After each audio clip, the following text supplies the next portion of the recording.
Hey guys, welcome to YouTube channel. इस video में आपको इन्फॉर्मेशन दूंगा HP ओमेन 16 के बारे में।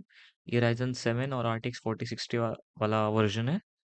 और इसकी अगर आपको मैं और इन्फॉर्मेशन दिखाऊं तो ये कुछ ऐसा दिखता है। मतलब ओवरऑल ये लैपटॉप इस तरह से दिखता है। यहाँ पे 16 का ये है, और उसके बाद अगर आप वीडियो में देख पा रहे होंगे तो यहाँ पे AMD राइजन है, NVIDIA का G4 RTX, ये सब चीज़ें हैं। सिस्टम की इन्फॉर्मेशन दिखा दूँ तो आपको एक आइडिया पता चल जाएगा कि इसका जो मॉडल नंबर वगैरह है वो सब इन्फॉर्मेशन आपको यहाँ से पता चल जाएगी, और एग्जैक्टली जो मॉडल नंबर है वो आपको स्क्रीन पे दिख ही रहा होगा।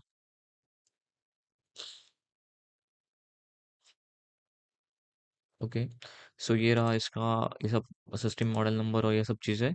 इसके अंदर 16 GB की रैम है और माइक्रोसॉफ्ट ऑफिस 2021 है। ये लैपटॉप मुझे पड़ा 1,05,000 विथ वारंटी एंड ऑल। मैंने ऑफलाइन स्टोर से लिया। अगर आप खरीदना चाहते हो तो ऑफ कोर्स आप इस वीडियो को देखने के बाद अपना मन बना लीजिए आपको खरीदना है कि नहीं। बट अगर आप खरीदना चाहते हो और ऑनलाइन ले रहे हो तो ऑनलाइन में 90,000 से ऊपर आपको नहीं लेना है इसको। और अगर ऑफलाइन ले रहे हो तो 95 तक ले सकते हो। मैंने थोड़ा ज़्यादा पे करा क्योंकि मुझे उस टाइम पे चाहिए भी था। मेरा जो पुराना लैपटॉप है वो ख़राब हो चुका था। और आई नो मैंने थोड़ा सा एक्सपेंसिव लिया है, मतलब 1 लाख 95,000 तक आ जाना चाहिए अगर ऑफलाइन भी लेते, प्रॉपर वारंटी और वो सब चीज़ों के साथ। 95 से 1 लाख के बीच में आ जाना चाहिए। ओके। सबसे पहले इस इन सब चीज़ों के बाद बात करते हैं लैपटॉप की इंफॉर्मेशन जो मैंने आपको अभी बताई। सबसे इम्पोर्टेंट बात मैं बताना आपको भूल गया है, इसके अंदर जो RTX का 4060 है वो 120 से लेके 135 तक जाता है। मतलब उन्होंने 120 क्लेम करा है, बट मैंने सुना है कि 135 वॉट तक भी परफॉर्मेंस पुश करता है वो। 120 वॉट आप कंसिडर कर लीजिए, वो काफ़ी इंपॉर्टेंट इन्फॉर्मेशन है। जो RTX 4060 है इसके अंदर वो 140 वॉट का नहीं है, 120 वॉट के आसपास का है। जो HX प्रोसेसर वाले लैपटॉप है उनके अंदर 140 वाला, मतलब 140 वॉट वाला RTX 4060 है। यहाँ पे आप देख सकते हो।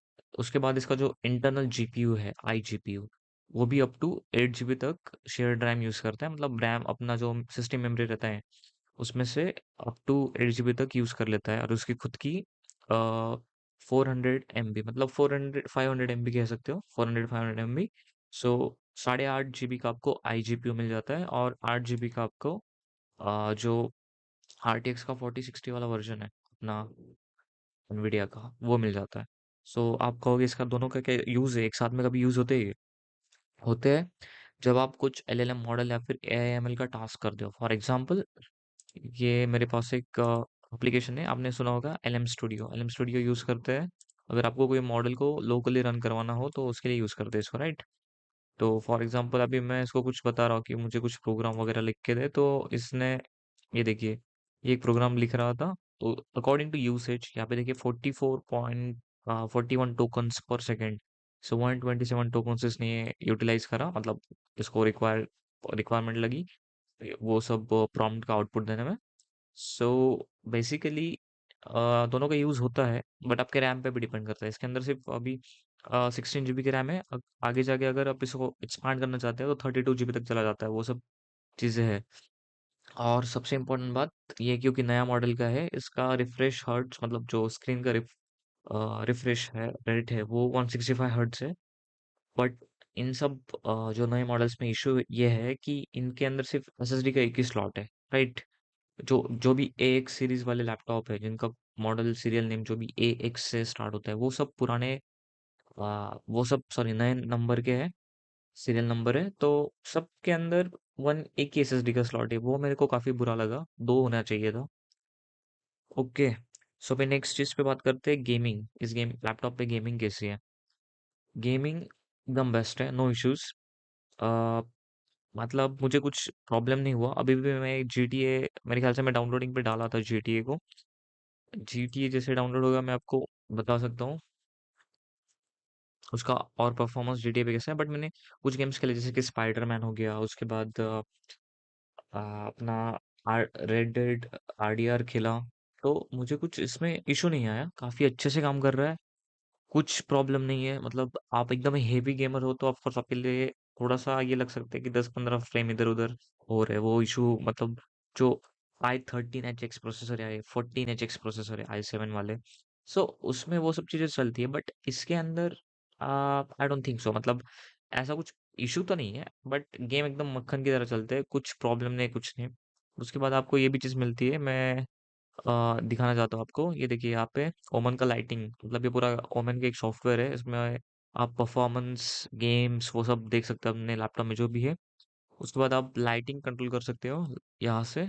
और आपका जो कीबोर्ड है उसको आप अपना जो लाइट चाहिए आपको, मतलब जो कलर्स वगैरह चाहिए उस हिसाब से कर सकते हो। उसके बाद आप इसके अंदर डिफरेंट टाइप ऑफ ये प्रीसेट्स को भी यूज कर सकते हो, जैसे कि इमेज इंटरैक्टिव, मतलब इमेज में जो कलर्स होंगे वो आपके कीबोर्ड पे दिखेंगे। अभी मैं इसको टर्न ऑन कर देता हूँ।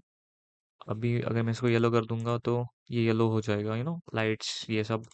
उसके बाद अगर मैं इसको ऑडियो विजुअलाइज कर दूंगा तो अकॉर्डिंग इसके अंदर जो भी ऑडियो प्ले होगा उसके हिसाब से ये कलर चेंज होगा। तो ये सारी बहुत सारी चीज़ें हैं जो आप कर सकते हो। इसको बाय द वे डाउनलोड करना पड़ता है।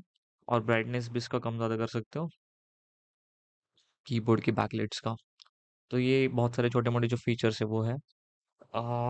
इन हैंड फीलिंग के बारे में बताऊंगा। In hand feeling it's overall good, मतलब ऐसा लगता ही नहीं है बहुत, जो मतलब बोलते हैं ना ओमेन बहुत बड़े गेमिंग लैपटॉप होते हैं, आई डोंट थिंक सो। क्योंकि 15 इंच का लैपटॉप, 15 पॉइंट जो भी इंचेस का लैपटॉप है, मतलब ओवरऑल पतला ही लगता है। ये जो नई सीरीज के लैपटॉप्स है ना, ये मेरे को कहीं से भी मोटे नहीं लग रहे।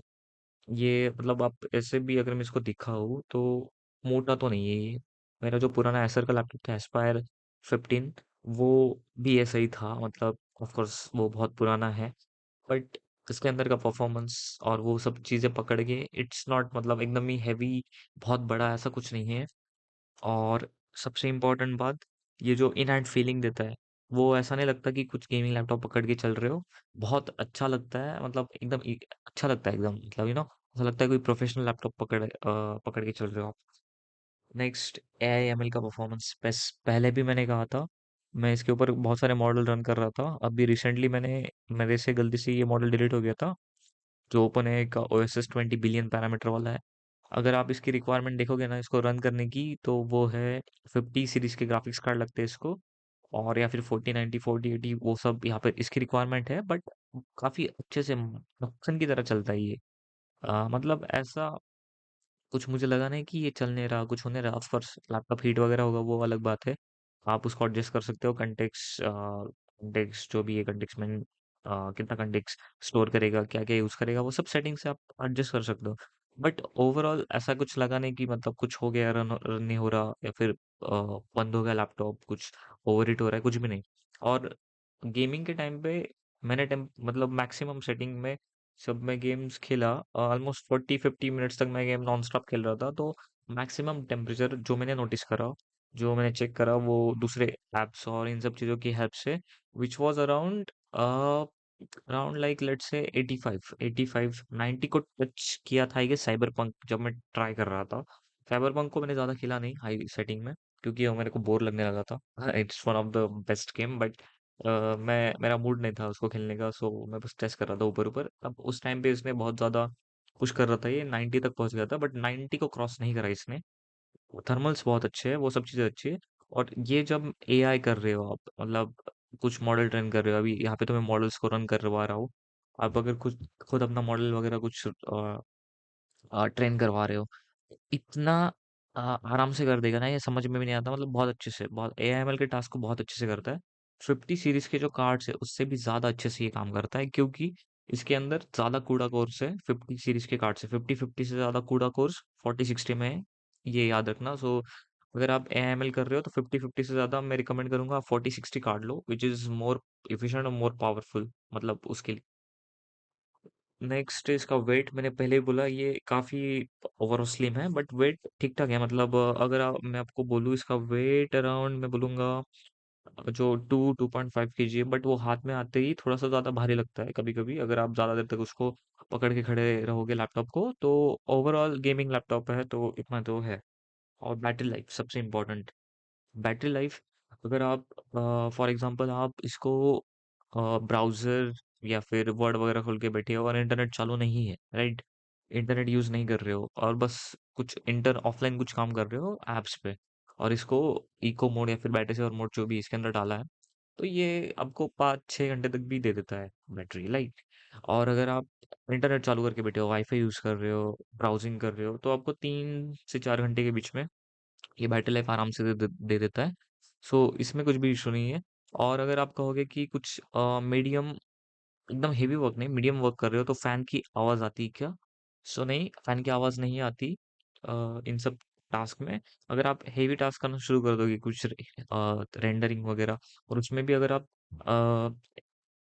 आरटीएक्स यूज कर रहे हो एनवीडिया का, तब इश्यूज आने शुरू होते हैं। Issues in the sense, sorry, आवाज आनी शुरू हो जाती है इसमें से, नॉट इश्यूज। फैन की आवाज बढ़ जाती है। कुछ जैसे एनवीडिया स्टार्ट होगा, आपको पता चल जाएगा कि अभी एनवीडिया चल रहा है। सो बेसिकली वो एक पॉइंट है। और एएमडी जब भी चलता है, एएमडी का जो ग्राफिक्स कार्ड है वो यूसेज में आता है 3D में, या फिर कुछ सॉफ्टवेयर यूज कर रहे हो आप, जैसे मैं एडोबे का आफ्टर इफेक्ट यूज कर रहा था, ज़्यादा हेवी कुछ नहीं कर रहा था, बट उसमें मैंने इसको सेट करके रखा था कि ये सिर्फ क्या ये सिर्फ एएमडी को यूज करें, एएमडी के रेडियन को। तो उस टाइम पे भी ज़्यादा फैन का आवाज़ नहीं आ रहा था, बट जैसे ये एनवीडिया को यूज करना शुरू कर देता है, तो इसमें से फिर जेट इंजन शुरू हो जाता है। उतना भी आवाज़ नहीं आता, बट रेफरेंस के लिए ले लीजिए, काफ़ी हाई स्पीड पे इसके जो फैंस है वो स्टार्ट हो जाता है। So this is my overview. और मैं अभी इसको 6-7 दिन से यूज़ कर रहा हूँ, तो मुझे तो काफ़ी अच्छा लगा। और ऑफ कोर्स मुझे कभी कभी लगता है कि नहीं, थोड़ा सा और पैसा डालता तो मेरे पास और पावरफुल मशीन होती, जैसे कि RTX 5060 के जो मशीन है अभी 120 तक आ जाते हैं, मतलब ऑफर ऑफर सब लगा के, या फिर 115 तक भी आ जाते हैं। बट ओवरऑल अगर आप 3 इयर्स की वारंटी के साथ ले रहे हो, प्रॉपर मशीन ले रहे हो, अभी मेरे दिमाग में पहले था नहीं कि मुझे 3 साल की वारंटी की भी ज़रूरत है, क्योंकि मैंने मेरा 90 तक का बजट बना लिया था।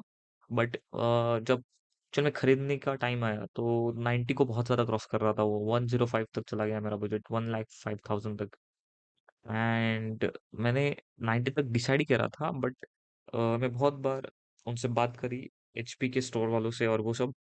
और उस टाइम पे भी वो लैपटॉप 1,08,000 पे था, 1,08,000 ऑनलाइन प्राइस दिखा रहा था, और विद डिस्काउंट 97-98 ऑनलाइन मिल रहा था विदाउट वारंटी। और विद वारंटी मतलब वो सेम ही पड़ा था मुझे, तो मैंने कहा ठीक है, अभी ले ही लेते हैं। तो आप अगर ऑफलाइन लेने का सोच रहे हो, तो मेक श्योर करो कि दिमाग में ये रखो कि 5-10 हज़ार ज़्यादा जाएंगे, बट ठीक है, आपको इन हैंड लैपटॉप मिलेगा, वारंटी वगैरह वो सब खुद रजिस्टर करके देते हैं बहुत अच्छे से, और काफ़ी अच्छा एक्सपीरियंस रहा मेरा एक्चुअली स्टोर में। So no issues. एक इशू आ गया था मेरा यूएसबी पोर्ट के साथ, कि वो चल नहीं रहा था यूएसबी पोर्ट। उसको मतलब कुछ भी डिवाइस कनेक्ट कर रहा था तो डिस्कनेक्ट हो रहा था ऑटोमेटिकली। सो उन्होंने पहले कुछ ड्राइवर्स वगैरह अपडेट करके ट्राई करा, फिर नहीं हुआ। तो उन्होंने लैपटॉप 2 घंटे के लिए ले लिया था मेरे से। तो उन्होंने ये भी कहा कि कुछ नहीं सर, हो जाएगा, कुछ नहीं होता, आपको रिप्लेसमेंट भी दे देंगे सेम डे। सो ये फ़ायदा होता है ऑफलाइन लेने का। सो मुझे काफ़ी अच्छा लगा। अगर ये सेम चीज़ ऑनलाइन होती तो पता नहीं मुझे कितना हेडेक होता, मतलब नया चीज़ परचेस करने के बाद भी इतना ज़्यादा हेडेक हो जाता। सो ये एक चीज़ है ऑफलाइन में, सर्विस अच्छी मिलती है।